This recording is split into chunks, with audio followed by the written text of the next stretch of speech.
You're listening to Northwoods Church Matters, a podcast of Northwoods Church in Evansville, Indiana, where we discuss why the local church matters and things that matter to the local church. I'm your host, Matt Higgins. On today's episode, we're going to continue our conversation with our student ministry assistant, Rachel Clark, about teens and technology. Okay, so another parent question. How can parents help their kids with online friends? So, my answer is going to run counter to the question. My answer would be your kids shouldn't have friends that they don't know in real life, IRL. I think it's just dangerous. I agree. I don't think it should happen. Yeah, I mean, and again, I mean, the number of parents that I know that have found out their children are having casual sexual encounters with people that they have met online is just scary. And so I think that you should actually go into your kid's Instagram, look through their list, go over with them, okay, how do you know these people? Ask the question, and if they can't give you a good answer in terms of how they know that person, delete them. I mean, we're talking about protecting your kids from online danger and from threats that are online. I think it's just bad form to have friends that you don't know in real life. And I think you're going to run into students who meet other students for a split second. Like, we go to camp and those students meet those kids from camp and they immediately like, I know this, like, I want to follow you. And for a time, like, you know, that may make sense, but I will never forget. I was sitting, this is what totally made me feel super old, and I'm not really, but I was sitting in the coffee shop and this girl came up to me and she was just like talking to me and wanted to introduce herself, found me on Instagram and like followed my page. And then like a few days later, I see her in there later on and she's like, why didn't you follow me back? I was like, I don't know you. Like, that's why I'm not following you back. And she was like about 5 or 6 years younger than me. But that was such a like significant moment because I was like, this is not how you make friendships. Like, you need to have a conversation with someone. Like, I don't even know your last name and you want to follow me on Instagram. I don't like, you can follow me, that's fine, but I'm not going to follow you back. But there's an unset expectation of if someone follows you, then you have to follow them back. Otherwise, you're being like, you're throwing the shade, you're giving them hate. And I think we have to be careful of that. But I think in general, like, if you cannot name 10 facts about the person, then you should not be following them. Yeah. And I think really you need to give your kids permission to not be friends with people that they don't know in real life. And for that matter, they don't have to be friends online with anybody they don't want to be. Like, they can block bullies, they can block perverts, they can block people that are posting terrible stuff online. Just tell them to get it off their feed. I mean, they don't have to put up with that stuff. I mean, who cares about missing out? If somebody is posting just garbage online, tell them to get off. Even if it is a friend, like, even if they know them in person, they're someone they have classes with at school, but they're posting stuff that's negative, then why follow it? All that's doing is adding more negativity to your brain. Yeah. There's a hilarious millennial moment that I just recently had. I was home for the holidays and the popular record store in town in Richmond, Virginia is Plan 9 Records, one of my old haunts. And so I go there and I'm flipping through records and there's a dude next to me that's flipping through the bin next to me. And all of a sudden this girl comes into the store and she recognizes the guy next to me and she just starts shouting from across the store and she says, "Hey, Rick, why did you block me online?" Oh, I really want to know why you blocked me online. And she was kind of being nice about it, but I could really tell the guy next to me, he just didn't want to answer the question. Like, he was mortified. But I thought it was just so interesting that he had to give an answer as to why he blocked her online. Who cares? But I mean, these are the things that are mountains and molehills to the younger generation of people, is those connections online. So I thought that was funny. That is crazy. Okay, so what apps can I use to manage my kid's phone? All right, so there's a list that is way too long for me to mention in the podcast. So what I'm going to do is I am going to post an article online on the Northwoods Facebook page with this information. And there's just literally a ton of stuff, and you just need to pick what's best for your family. One that I do recommend a lot is Disney Circle. It is actually a device that you can put in home to filter out pornography and filter out sexual activity. But you can also get another feature on there for pay that'll track your child and then wherever they go and then what they're doing on their phone. It's really a great app. I accidentally used it myself, that I was doing a lesson for the teenagers in youth group on pornography and the dangers of pornography, and I was trying to do it at home, and I was searching for pornography related statistics at home, and I wasn't finding anything, and I was like, what's going on? Why is none of this stuff coming up? Oh, it's because Disney Circle was blocking it out. You know it works. Yeah, I know it works. So I've tested it out myself, and I know it works. But here's my biggest piece of advice. And again, this is an answer that runs counter to the question. I think a lot of parents are way too passive in how they check up on their kids. If you are counting on an app or a device to check up on what your kids are doing online, you are missing the boat. You need to get active. And what that means is, for crying out loud, snoop on what your kids are doing on their phones. Check their phones and do it regularly. Let them know that you are doing it. For example, in my house, my child, she leaves her phone downstairs when she goes to sleep. And then at night, we tell her that we're going to check what is on her phone and what she's done that day in terms of online activity. And, we've caught some stuff and then we've had some discussions about it. But it's not being a bad parent. I think it's being a good parent. I think being a bad parent is giving your kid free rein to a world of pornography and sexting and stranger danger and all these dangerous things, and not taking action to check up on what your kids are doing online. And when your kids are misbehaving on their phone, take it away. I mean, be active in parenting. Be a good parent by getting involved in what your kids are doing online. That sounds good. So with that being said, are there any rules that parents should have when it comes to teens and technology? All right. So a couple suggestions here. If you go to my family equipping seminar, I'll give you more than this, but I'm going to give you kind of my top 5. One is that phones are a privilege and not a right. I think this is a privilege or a principle to start out with, like right off the bat with your kids, that you don't have to have a phone. And I wish more parents would deal with this principle. And what I would do, and what we have done in our household, is start off with a cell phone contract. That's a great idea. I have some here at the office. I will gladly give you one. What a cell phone contract is just... It is a contract between parents and kids, and says these are the rules for your phone. And if you do not follow the rules for your phone, then your privilege will be taken away. And we've had to use that in my household, and it's a good document. But what it does is it sets the expectation for, this is not a right. That's right. And I see lots of parents who will take away phones for a day or a couple days. Guys, if your kid is not using their phone correctly or a device correctly, take it away for a month or a semester. Let them know that following Christ is more important than having a device. And you need to have a conversation. I think that a lot of times they just get the fear of like, well, I want to know where they are. I want to know what they're doing. I mean, I lived in a time where we didn't have phones all the time. And so we would just either A, use someone else's phone to text our parents, or B, we would just wait outside until our parents showed up, and we didn't need to know where they were. We just knew 5:30 is when I'm getting picked up and 5:30 is when mom arrived. It wasn't a big deal. But I think the thing that parents forget is they're paying for it. They're paying for the phone. Yes, it's your phone. It's not their phone. It's yours. I think it was hilarious. I don't know if you were at this youth group, but I was talking one time that one of the things I like to do to chill out is to go to the grocery store or go someplace without my phone.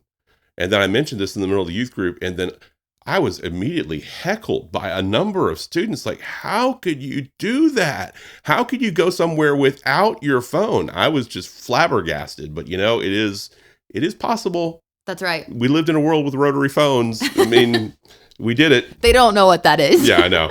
We didn't die. Number 2, start slow. I mean, one tendency of kids is that they want to add everything on their phone as soon as they get a phone. What I would do is build responsibility slowly. So say that you can add one app at a time. And it's a lot easier with iPhones now. There's a feature where if you are a parent and then you have a kid that's on your account, you can actually uh, require permission from the parent in order for an app to be added on your kid's phone now. We do that in our house. It's pretty cool. But do one at a time. And a corollary to that is don't let your kids have more apps than you can monitor. Right. Like if you can't monitor 5 social media things that your kid is doing, let them have one. Let them have one that you can monitor. I think it's kind of like I've heard the analogy that we don't give our kids a key to the car without the proper training. And I think social media, internet, phones, all of that together is like us giving the kids a key without ever giving them practice. Like whenever, like now, like our kids are required to get so many hours during the daytime, during the nighttime, during rain. When it comes to driving, why are we not doing that with our phones? Because these kids don't know how to use it. Just because they're on a device with Google at school doesn't mean that they know properly how to use the internet, search the internet, know the right precautions and all of that. And so I think it's good to start slow. Yeah, and consider what age is appropriate for your kids to get on certain social media apps. I mean, just because you can get on Facebook at 13 doesn't mean you should. And just because you can legally have an Instagram account at 13 doesn't mean your kid's ready. I mean, just start slow. And if you don't think your kid's ready for it, go slow. It's okay. Third thing is get on any app that your kids are on and make them friend you. I mean, this may be awkward for your children, but this allows you to snoop even more. But also, if you get on the app, it forces you to learn the app. That's right. Many parents, and forgive me for saying this, but I think it's true. Many parents, I think, are lazy in terms of apps, that they just don't want to figure out how to use Snapchat or Instagram, and so they just don't get on it.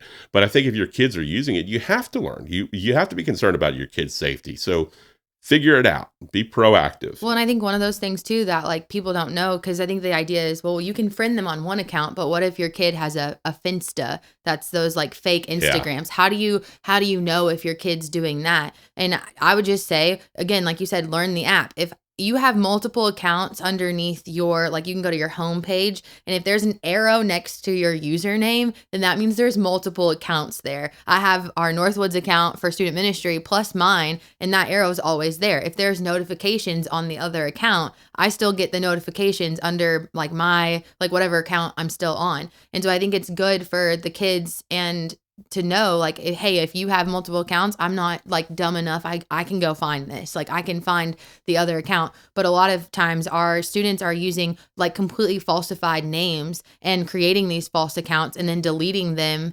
immediately or whatever, and trying to hide from their parents. So I would just even give a warning there to the parents to make sure that their kids don't have multiple accounts that are hidden. If your kid has one account on Instagram, make sure they don't have 12, because so many students will follow like you and me, I'm sure, under all of the different accounts that they have, and because they want the followers. Yeah, and parents, you weren't born yesterday. I mean, if your kid tells you I have a spam account on Instagram, it's not a spam account. If they have an account where only 6 people are attached to that particular account, it's because they're only sharing things in secrets and stuff they don't want other people to see with 6 people. I mean, it's not a spam account. That's not what it's really for. Number 4, check privacy settings. Every app has privacy settings, so make sure you're checking that out. And then number 5, talk to your kids about expectations and then hard subjects. I think you need to have really hard conversations with your kids before they start using their phone. And one thing I think that in particular you need to talk to your kids about is sexting. Right. It is so prevalent. It's become kind of the mid-stage between dating and then having sex.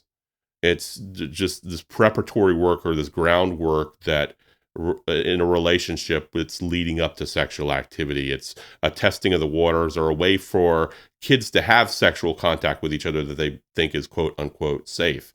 And I think the thing that you need to communicate to your kids is that it's illegal. it's child pornography. If you're transmitting nude images of yourself over the internet or over your iPhone, it's child pornography. It's punishable by law. And as a school teacher, I'm sure that you've seen your resource officer come in and having to deal with people. Oh, I've seen way too many. In 6 years of teaching, I have seen more in these 6 years than I care to see an entire lifetime. Yeah, and it's across the board. I mean, there's stuff that in elementary schools Yes. that goes on in terms of sexting. You need to have a conversation with your kids about sexting. You need to have a conversation with your kids about friendship and what it means to have an in real life friend and how to have an in real life friend and why you shouldn't have friends online. You need to talk about pornography and why it's bad to view pornography and what good, healthy sexual ethics are like. I mean, have the hard conversations. Don't be passive and wait until your child has gotten into trouble. For crying out loud, have the conversation first. And if your kid is asking you about this stuff, have the conversation, but unfortunately, it's probably too late because they've already encountered this type of thing. Yeah, I think one of the things that I think our parents just need to be cautious of is for themselves to model what they want their kids to do. So if like you're putting your phone away, not like if your kid's needing to put their phone away to go to bed, then model that for them. Don't expect your kids to do something that you're not willing to do. I can't tell you how many times I've had students like who just want their parents' attention, but see their parents on social media. They see their parents just scrolling through Facebook instead of having those conversations. So my encouragement as a teacher, like seeing the outcome of that in the classroom, is put the phone down, eat dinner with your kids with the phones away, like in a separate room. Don't allow phones at the dinner table and sit at the table together. Even if I know that that's hard, but like just doing that once a week, you will be flabbergasted at the information that you're going to be able to learn from your student and just the amount of attention that they're going to love that they had, just like, because it's going to be a piece. You're going to watch your kid be a kid in that moment. And I think that there's something good about that. And my students as 8th graders desire that. I've had so many 8th graders tell me throughout the years, I just wish my mom would put down her phone and just have a conversation with me. And that's coming from 14-year-olds, like 13 and 14-year-olds. They see it, they watch it. And it's the idea, if you pick up your phone and you start looking at something, what am I going to do? I don't want to just sit there. So what am I going to do? I'm going to pick up my phone and then we're both looking at our phones. And what are we doing? We're not connecting. You're looking at yours, I'm looking at mine, and neither one of us are having a conversation. Even us, like the Fight Club leaders, whenever we all get together, we have a rule, like no phones at the table if we're all together. If we're just hanging out, whatever, that's fine. But when we're at the table, it's time to eat. There's no phones out because we want to be connected. Yeah, and I think we as parents, we have double standards in terms of phone usage. We say, oh, I need this for work, or I'm waiting for a call, or something important is going on. And we prove ourselves to be hypocrites with our phone activity as well. And we need to have good boundaries in our home and say, between this time and this time is a phone-free time. Dinner time is a phone-free time. Or when we're watching a certain show, it's a phone-free time. Or we go out to dinner, it's phone-free time. I mean, it's terrible for adults too, because we've gone into the same pattern. I mean, how many times have you gone into a restaurant and then there's a bunch of adults and they're not communicating with each other. They're looking at their phones. I mean, we're just as bad to some extent. Yeah. And so we've got to be, as you said, the examples in terms of our online activity.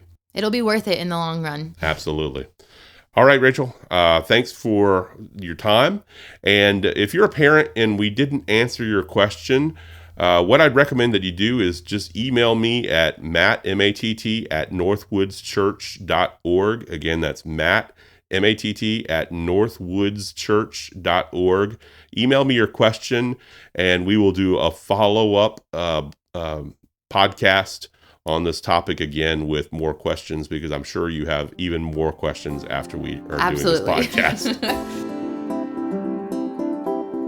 Thanks for joining us today on the Northwoods Church podcast. If you'd like some more information on our ministry at Northwoods Church in Evansville, Indiana, please visit us online at www.northwoodschurch.org. Again, that's www.northwoodschurch.org. We'll see you next time.